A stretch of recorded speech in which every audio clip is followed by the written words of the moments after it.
E aí, pessoal, hoje é o dia 26, são 26 dias lendo e estudando a palavra de Deus, e eu aqui sempre tentando trazer para vocês um pouquinho da explicação, já que o conteúdo é grande, extenso, né?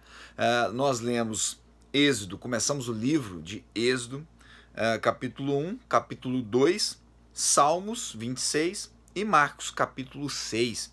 Eu separei em Êxodo, capítulo 1, o verso 15, 17 e 22. Diz o seguinte: o rei do Egito ordenou às parteiras dos hebreus, que se chamavam Sifrá e Puá: quando vocês ajuntarem as hebreias a dar à luz, verifiquem se é menino. Se for menino, matem-no. Se for menina, deixem-na viver. Todavia, as parteiras temeram a Deus e não obedeceram às ordens do rei do Egito. Deixaram viver os meninos, por isso o faraó ordenou a todo o seu povo: lancem ao Nilo todo menino recém-nascido, mas deixem viver as meninas. Por que eu escolhi esse texto?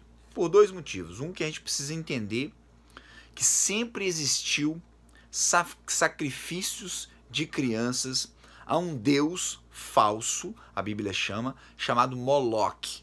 Sempre existiu. Porém, existiu em dois períodos bíblicos onde houve massacres em massa de crianças, principalmente do sexo masculino. Foi com Moisés e foi com Jesus. Lembramos que lá no Novo Testamento, Jesus nasce, Herodes manda matar todas as crianças abaixo de 2 anos.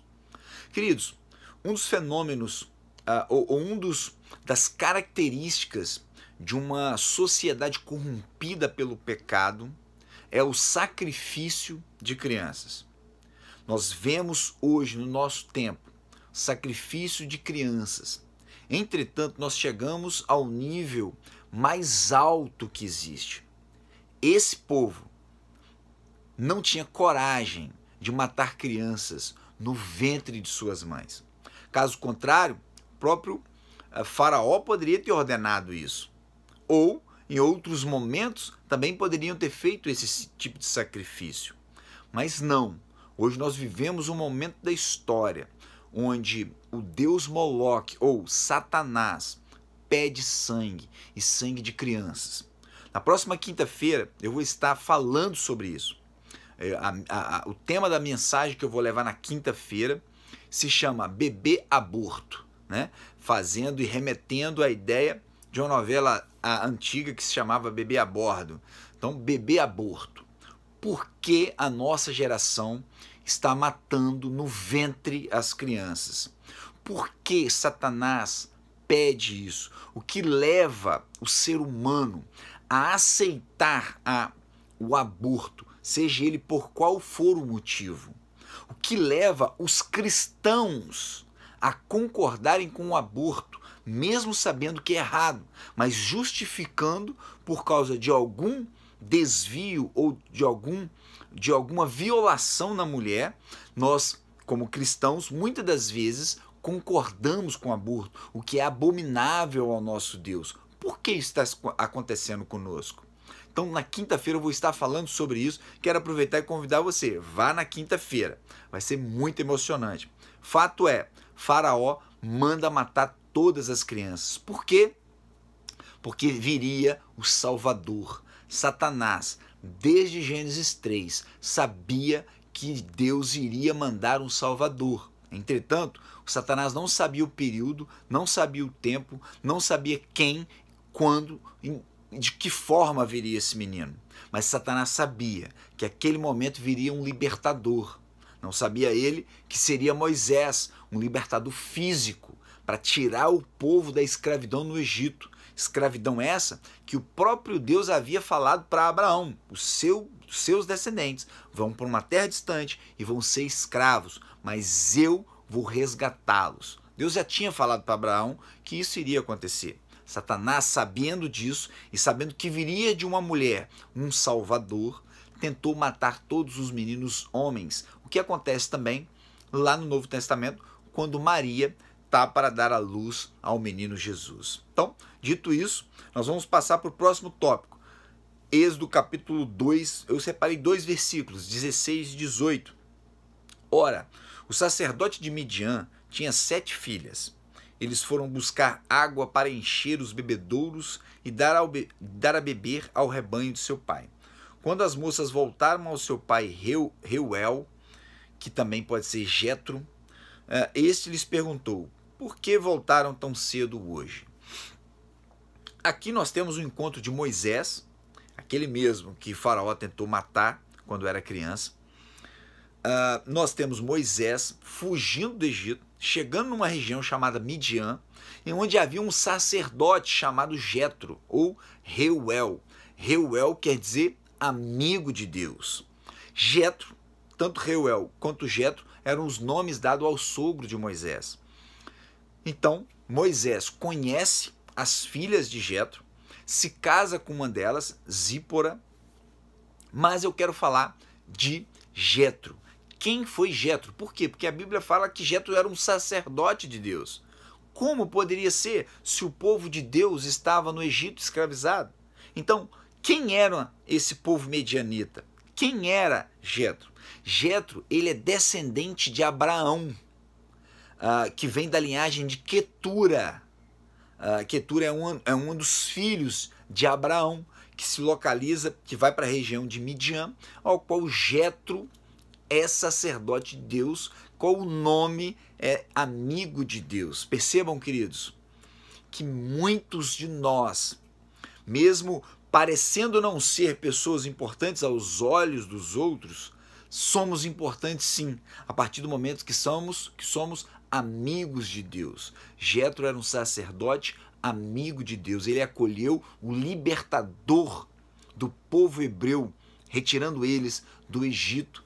Ele entregou a filha para casar com o libertador, Jetro, da descendência de Abraão. Percebam que tudo e todas as coisas estão no controle de Deus. E aí, o salmista fala para nós, no capítulo 26, verso 2, sonda-me, Senhor, e prova-me, examina o meu coração e a minha mente.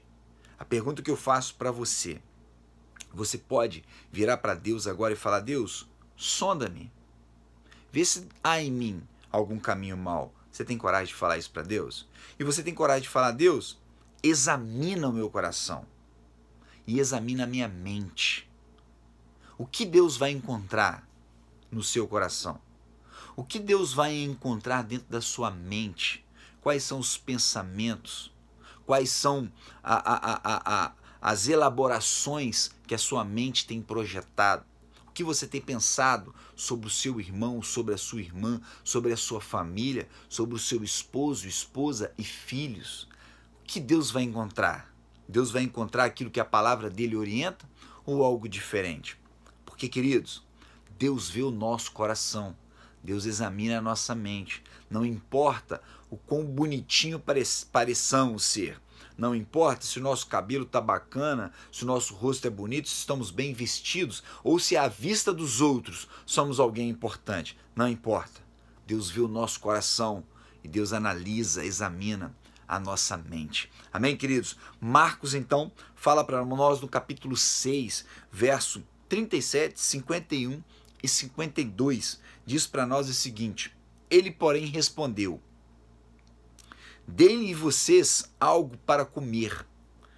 Eles lhe disseram: isto exigiria 200 denários. Devemos gastar tanto dinheiro em pão e dar-lhes de comer? Então subiu no barco para junto deles, e o vento se acalmou, e eles ficaram atônitos, pois não tinham entendido o milagre dos pães. O coração deles estava endurecido. Eu separei 3 versículos que mostram 2 momentos. O primeiro momento, Jesus faz a multiplicação dos pães e dos peixes que alimenta 5.000 homens. Provavelmente teríamos ali 10.000 pessoas, porque são muito mais mulheres seguindo sempre a palavra de Deus do que a quantidade de homens, e além de crianças que não eram contadas. Então, Jesus faz a multiplicação, mas antes de fazer a multiplicação, Jesus fala para os seus discípulos: dê a eles o que comer. E eles falam, mas como? Nós temos 200 denários. Um denário era o trabalho de um trabalhador por dia. Então, eles tinham 200 dias de trabalho manual. 200 denários. Era muito dinheiro. E eles falam, mas vamos gastar isso tudo com esse povo? E aí, num outro momento, quando Jesus anda nas águas, Jesus está andando nas águas, no meio da noite, no lago, e eles veem aquilo, veem Jesus, acham que é um fantasma, e aí o texto fala o seguinte: e eles ficaram atônitos, pois não tinham entendido o milagre dos pães, pois o coração deles estava endurecido. Queridos, o que nós podemos aprender com os discípulos? Jesus fala, deem a eles o que comer. Eles falam, mas é muito dinheiro para gastar com eles. E aquilo mostra que o coração deles estava endurecido, porque eles não tinham entendido o que tem a ver o Filho de Deus, aquele que cura, que faz milagre, aquele que faz o bem, tem que também alimentar. Para nós hoje, cristãos contemporâneos, é muito comum a gente associar a ação social a Jesus, ao Evangelho. Mas nesse momento não, porque em nenhum momento do Velho Testamento você vê eles, apesar de Deus orientar, mas você não vê eles ajudando o pobre, fazendo algo para o próximo, dando as coisas para o outro. Não vê, apesar de Deus orientar. Cuidem dos órfãos e das viúvas. Era lei, na verdade. Fazia parte dos 613 mandamentos judaicos. Mas eles não cumpriam. Por quê? Porque eles estavam mais preocupados em aparentar alguma coisa. Então aqui o coração deles está endurecido e eles não entendem. Como que pode? Não é o reino de Deus que tem a ver ajudar o próximo? Queridos, de nada adianta um domingo abençoado. De nada adianta louvores maravilhosos. De nada adianta parecermos sermos cristãos se não fizermos ao próximo. Se não tirarmos daquilo que vai nos doer, que vai talvez até nos fazer falta para contribuir para com o próximo. Então, lembre-se, Deus quer que compartilhemos e isso é algo difícil, mas é necessário. Assim sejamos filhos de Deus vivo, irmãos mais novos de Jesus Cristo. Amém? Amanhã é o dia 27.